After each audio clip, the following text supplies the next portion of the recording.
What's happening, folks? Back with another reaction, back with some more of The Beloved. And we're returning to Happiness, 1990. Thank you again to Phil. And the next tune of the playlist is Time After Time. I don't imagine this is a cover of the Cyndi Lauper song, but similar to the intro I probably talked about for that song in a couple years ago in that other deep dive, I'm going to suggest that Time After Time invokes the concept of recurrence, something which is periodic, cyclical, or otherwise continuous with gaps in between, and perhaps those gaps are characterized by a different part of the process.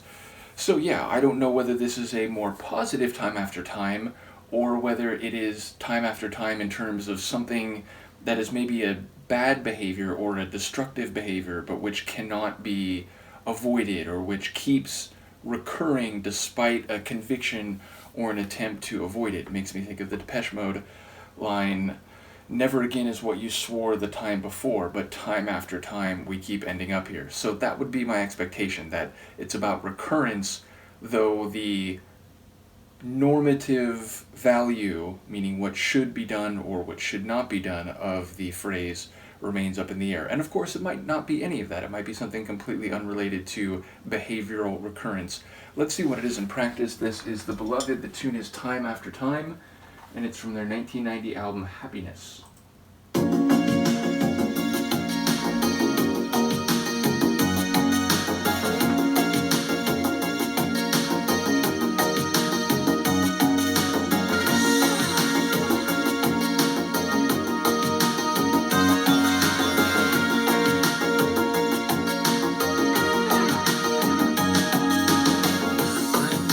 Headstrong for my own good. I'm too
like that tune a lot. First of all, I like his vocals. They have this smooth and charismatic sound to them. Like, he's not singing big, he's not doing huge extensions, but he's not really like soft and delicate either. He's just kind of in this smooth, flowing type of delivery with a bit of, again, like charisma in terms of the delivery of the individual words.